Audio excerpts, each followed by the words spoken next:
अस्सलाम वालेकुम। General knowledge test series का टेस्ट नंबर 5 है। इससे पहले 4 टेस्ट पोस्ट हो चुके हैं। अगर आप उनकी एक्सप्लेनेटरी वीडियो देखना चाहते हैं या उनको अटैम्प्ट करना चाहते हैं तो वो प्लेलिस्ट में मौजूद हैं। और अगर इस टेस्ट को भी आप ऑनलाइन अटैम्प्ट करना चाहते हैं तो इसका लिंक डिस्क्रिप्शन में गिवन है और इसकी जो PDF है वो टेलीग्राम चैनल पे अवेलेबल है। और उसका लिंक भी डिस्क्रिप्शन में गिवन है। इसको स्टार्ट करते हैं। फर्स्ट क्वेश्चन है, the act of shortening one prayer while on journey is called. जब सफ़र पे हों तो हम कौन सी नमाज़ अदा करते हैं? तो ये बहुत कॉमन सा क्वेश्चन है कि उस वक्त हम नमाज कसर जो है ये अदा करते हैं। और नमाज कसर में जो है वो ज़ोहर, असर और इशा के जो फ़राइज़ हैं वो 4 से 2 हो जाते हैं। इसमें डिफरेंट कंडीशंस होती हैं, बट यहाँ पे मेनली नाम पूछा गया नमाज का, तो आपको ये होना चाहिए। और वितर इसमें जो है वो कम नहीं होते। मगरिब के 3 फ़र्ज़ हैं तो वो पूरे रहते हैं, और फजर के भी 2 जो है फ़र्ज़ उसी तरह से पढ़े जाते हैं। नेक्स्ट क्वेश्चन है, what is the verbal meaning of zakat. Verbal कह लें या इसको आप लिटरल मीनिंग कह लें कि इसके लफ्ज़ी मतलब क्या है। तो सिंपल ज़कात का जो है वो लफ्ज़ी मतलब टू प्योरीफाई, उसको प्योरीफाई करना, उसको पाक करना। और इसमें जो एक और MCQs है आपका, यहाँ पे लफ्ज़ है अडल्ट्रेशन। ये अक्सर सैनोनिम्स एंटोनिम्स में पूछ लिया जाता है, और अडल्ट्रेशन का मतलब होता है किसी चीज़ में मिलावट करना। नेक्स्ट क्वेश्चन है कि इसमें से 7859 में से क्या माइनस किया जाए कि हमारे पास आंसर जो है 3434 आए। इसमें सिंपल सा एक तो आप जो है इसको माइनस कर सकते हैं, तो आपका जो जवाब है वो आ जाएगा। इसके अलावा अगर आप सिंपली यहाँ पे चेक करना चाहते हैं तो इसमें यहाँ से इनको आप एडिशन कर सकते हैं इसके साथ, तो किसी को भी ऐड करेंगे तो ये वेरीफाई होता जाएगा। लेकिन यहाँ पे ट्रिक ये है कि यहाँ पर जो हमें रिक्वायर्ड है 7859 एंड 3434। अगर इसको 4 एंड 4 को जमा करें तो 8 आएगा, जबकि हमें लास्ट पे 9 रिक्वायर्ड है। और यहाँ पे एज़ इट इज़ मैंने कॉपी किया ये पास पेपर से, तो यहाँ पे सिर्फ एक ऐसा 5 ऐसा है 4 और 5 को जमा करेंगे तो 7859 ही आएगा। और बेसिकली ये सवाल कोई मुश्किल नहीं है, कोई कॉन्सेप्ट यूज़ नहीं हो रहा। ये तो 1 या 2 क्लास का आप सवाल कह सकते हैं कि या तो इसमें जमा कर दें या इसको माइनस कर लें, तो सिंपल आपको आंसर मिल जाएगा। नेक्स्ट बहुत कॉमन क्वेश्चन अक्सर पेपर्स में आए होते हैं कि इसकी परसेंटेज कितनी होगी या किस तरह से होगा। तो इस तरह का सवाल जब भी आए तो सिंपल इसके लिए एक फार्मूला है, आप इसको लिख लें, x% of y equal to z। x के साथ जो है वो परसेंटेज अगर गिवन है तो उसके साथ लिखेंगे, y जो है वो कंप्लीट जो उसकी वैल्यू होती है मुकम्मल उसको, और z जो है ये परसेंटेज वैल्यू होती है जो भी परसेंट दी हुई है। यहाँ पर देखें तो आपको दिया हुआ है कि 7% इज़ 42 ऑफ। ऑफ का मतलब मैथमेटिक्स में मल्टीप्लाई में लिया जाता है और इज़ को इक्वल में लिया जाता है। तो सिंपल यहाँ पे मैंने सॉल्व कर दिया इसको कि अगर आप यहाँ पे लिखेंगे 7% ऑफ वाई हमने कंप्लीट फाइंड करना है और 42 हमें गिवन है, तो परसेंटेज ख़त्म होगी तो 1/100 हो जाएगा। तो इसको आप सॉल्व कर सकते हैं कि 7% of y equal to 42। Next calculation इसकी आसान है और वो भी कंप्लीट की हुई है, इसमें एज सच कोई इशू नहीं है। तो सिंपल जो है दूसरा इसमें देख सकते हैं, इसको तकसीम करें यहाँ पे तो 7 छिके 42, तो सिंपल आपका आंसर जो है वो 600 हो जाएगा, बी ऑप्शन। नेक्स्ट क्वेश्चन है, when did Pakistan win gold medal for the first time in Olympics. तो ये मोस्ट रिपीटेड क्वेश्चन आप इसको कह सकते हैं। और पाकिस्तान ने जो पहला मेडल जीता था वो 1960 में था।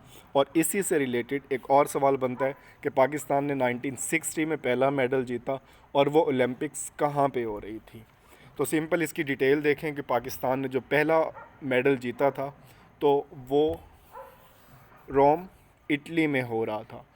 और उसमें 44 कंपिटिटर्स, उसमें जो कंपटीशन था उनका 44 लोग थे, ऑल मैन वुमेन नहीं थी। 35 इवेंट्स थे, 7 स्पोर्ट्स थी। और पाकिस्तान ने जो पहला गोल्ड मेडल जीता था वो जीता था हॉकी में। तो आप इसको देख सकते हैं कि पहला हॉकी में जीता 1960 में जीता और रोम इटली में जीता। नेक्स्ट क्वेश्चन है when Ayub Khan enforced new constitution in Pakistan.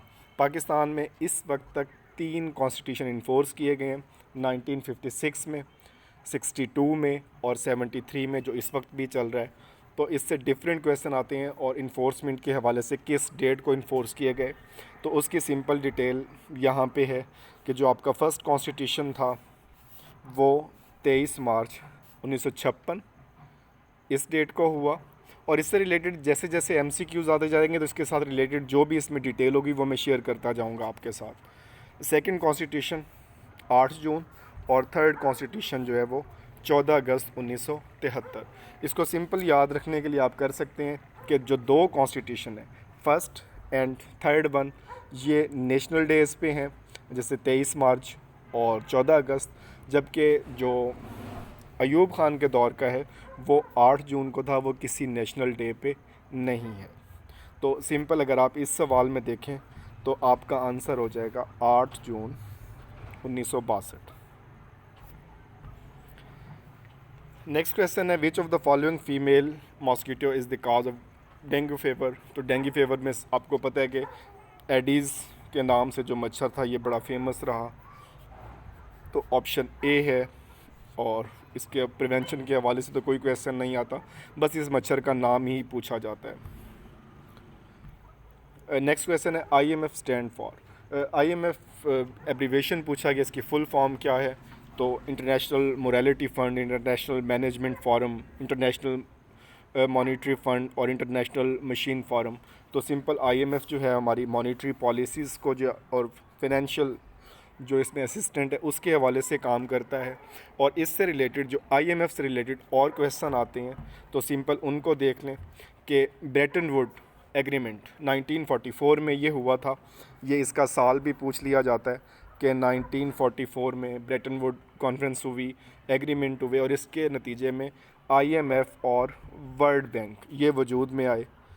इसके अलावा जो सिंपल डेट पूछी जाती है फॉर्मेशन की, तो 27 दिसंबर 1945 इसका हेडक्वार्टर जो है वो वाशिंगटन DC में है और करंटली इसके 190 मेंबर्स हैं। तो ये सारी चीज़ें आपको याद होनी चाहिए। सिंपल ये कब इन्फोर्स हुआ, किस एग्रीमेंट का ये ऑफ शूट था और इसके मेंबर स्टेट कितने और हेडक्वार्टर कहाँ पे है। Who was the last ruler of Lodhi dynasty. Lodhi dynasty basically Delhi सल्तनत की आखिरी 5वीं और आखिरी सल्तनत थी और इसमें बहलूल लोधी, सिकंदर लोधी, इब्राहिम लोधी ये तीनों नाम ही आते हैं इसमें। तो सिंपल इसका जो चार्ट है यहाँ पे देखें, एक तो सवाल आता है कि लोधी डायनेस्टी जो है वो फाउंडेड कब हुई, किस साल में इसकी फॉर्मेशन हुई, तो अप्रैल 19 1451 और फाउंडर थे इसके बहलूल लोधी और लास्ट इब्राहिम लोधी, जिनको ज़हीरुद्दीन बाबर ने जो है पानीपत की पहली लड़ाई में शिकस्त दे के यहाँ पे बुनियाद रखी। तो सिंपल आपका जो है वो ऑप्शन C हो जाएगा यहाँ पे कि इब्राहिम लोधी। और अगर इसका फाउंडर पूछ लिया जाए तो वो सिंपल आपका बहलूल लोधी। नेक्स्ट क्वेश्चन है tallest tree in the world is. Simple इसका बहुत कॉमन इसका रेड वुड ये सबसे टॉलेस्ट हैं और इक्लिप्टस जो है ये सफ़ेदा जिसको हम कहते हैं ये the fastest growing tree in the world, सबसे तेज़ी से बढ़ने वाला। ये अलग से सवाल आता है तो इसको भी आपको याद होना चाहिए। नेक्स्ट है name the river in the world which contains the maximum volume of water. ये 2 डिफरेंट क्वेश्चन है कि लॉन्गेस्ट रिवर कौन सा है और लार्जेस्ट रिवर कौन सा है। तो सिंपल अगर आप लेंथ के हवाले से बात करते हैं तो रिवर नाइल है, लेकिन अगर आप उसकी वॉल्यूम के हवाले से बात करें लार्जेस्ट कौन सा है, पानी किस में ज़्यादा है, तो वो आपका अमेज़ॉन रिवर है। और लॉन्गेस्ट जो है इंडस जो है इसको फादर ऑफ रिवर कहते हैं। तो यहाँ पे इस सवाल से रिलेटेड देख लें, लॉन्गेस्ट नाइल, लार्जेस्ट अमेज़ॉन और मिसिसिपी जो MCQs में दिया हुआ है ये सेकंड लार्जेस्ट रिवर है नॉर्थ अमेरिका का, और फर्स्ट जो है मिसौरी रिवर। ये दोनों MCQs एग्ज़ाम में बारहा आ चुके हैं और इंडस दरिया सिंध को फादर ऑफ रिवर्स कहा जाता है। नेक्स्ट है which is consider as parliament of the world. तो पार्लियामेंट ऑफ द वर्ल्ड जो है वो सिंपल यूनाइटेड नेशन की जनरल असम्बली, जिसका इजलास जो है वो हर साल सितंबर में होता है और इस बार ऑनलाइन हुआ। तो जिसमें सारे मुल्क से जो उनके सरबराहान है या उनके रिप्रेजेंटेटिव जाके स्पीच करते हैं जनरल असम्बली में। 193 मेंबर स्टेट हैं और ये सब के सब को रिप्रेजेंट करता है, तो इसलिए इसको mother of parliament of the world इसको कहा जाता है। नेक्स्ट है, where is the official residence of prime minister of Sri Lanka. Different countries के जो हेड ऑफ़ स्टेट हैं या प्रेसिडेंट हैं, प्राइम मिनिस्टर हैं, तो उनके जहाँ पे वो ऑफिशियली रहते हैं उनके डिफरेंट नाम होते हैं, जैसे temple trees, blue house, 10 Downing street और एलिज़ा पैलेस। तो इसमें सिंपल जो डिटेल यहाँ पे ज़रूरी थी वो मैंने बता दी है कि 10 डाउनिंग स्ट्रीट यूनाइटेड किंगडम में, प्राइम मिनिस्टर जो भी पीएम बनेगा वो 10 डाउनिंग स्ट्रीट में रहेगा। अल अलम पैलेस जो है वो ओमान में है। एलिज़ा पैलेस जो है वो फ़्रांस में है, president of France. White house Washington DC, USA president का जो उसको आप कह सकते हैं। और राष्ट्रपति भवन इंडिया, और ब्लू हाउस जो है ये कोरिया में है। और सिंपल यहाँ पे देखें, और जो नहीं आया इनमें, Temple Trees is the official residence of Sri Lankan prime minister. Next है, which city is called the city of conferences. City of conferences one and only one, Geneva, जिसमें बहुत ज़्यादा हेडक्वार्टर बेस करते हैं, तो इसलिए इसको सिटी ऑफ कॉन्फ्रेंसेस कहा जाता है। स्विट्ज़रलैंड में ये मौजूद है। नेक्स्ट क्वेश्चन है, which country is called Switzerland of Africa. Switzerland beauty और न्यूट्रलिटी की वजह से मशहूर है, तो यहाँ पे अक्सर ये 12 इम्तिहान में आया हुआ है, तो ये मिलता जुलता ही है इससे। स्वाज़ीलैंड अफ्रीका में है, इसको स्विट्ज़रलैंड ऑफ अफ्रीका कहा जाता है। और इसकी रीज़न आप यहाँ पे देख सकते हैं कि इसकी ब्यूटी किस तरह से है। तो ये स्वाज़ीलैंड की तस्वीर है, तो इसलिए इसको स्विट्ज़रलैंड ऑफ अफ्रीका कहा जाता है। नेक्स्ट क्वेश्चन है, रैम, इसका एब्रीवेशन भी पूछा जाता है। Random access memory is an example of primary memory. तो सिंपल ये प्राइमरी मेमोरी है जिसमें हमारा डाटा सेव होता है, और इसको हम इन डिटेल कंप्यूटर के सेक्शन में करेंगे। All of the following are example of storage devices except. Simple अगर आप इसको कॉमन सेंस यूज़ करें कि इसमें स्टोरेज डिवाइसेस में कौन सी ऐसी जो स्टोरेज डिवाइस नहीं है, तो हार्ड डिस्क में डाटा सेव करते हैं, फ्लॉपी अब ज़ाहिर सी बात नहीं है, बट डाटा सेव करने के लिए की जाती थी। सीडी कॉम्पैक्ट डिस्क जो है ये भी डाटा सेविंग के हवाले से है, बट प्रिंटर जो है वो हमारी आउटपुट डिवाइस है और ये एज सच कोई डाटा सेव नहीं करता, तो इसलिए ये हमारे पास स्टोरेज डिवाइस नहीं है। He is charged with murder या थेफ्ट, ये फिक्स प्रेपोजिशन है। एक हमने प्रीवियस टेस्ट में किया था कि एक्यूज्ड हमेशा ऑफ ही आता है और चार्ज्ड विद ही होता है। नेक्स्ट है द लोएस्ट पॉइंट, ये दो कन्फ्यूजिंग क्वेश्चन है। The lowest point of the earth and the deepest part of the earth. Lowest point की बात करें तो यहाँ पे जो है मरियाना ट्रंच और जो है डेड सी, ये दो नाम हमारे माइंड में होते हैं और अक्सर हम इस पे कंफ्यूज हो जाते हैं। तो यहाँ पे देख लें, लोएस्ट पॉइंट की बात हो रही है। The Dead Sea has the lowest elevation and is the lowest body of water on the surface of earth. For several decades in the mid 20th century, this standard value given for the surface level of the lake was some 1300 feet, 400 metre below C level. इसकी तस्वीर देखें, यहाँ पे लगा हुआ भी है, यहाँ पे लिखा हुआ है कि lowest point on earth sea level 398 metre. तो ये डेड सी का है, ये एक मोनूमेंट के तौर पे इसको किया जाता है।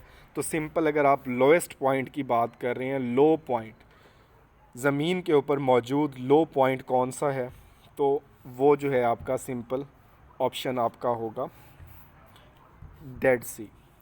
जबकि इससे कन्वर्सली अगर आप बात करें the deepest part of the earth, तो सिंपल वो आपका है मरियाना ट्रंच।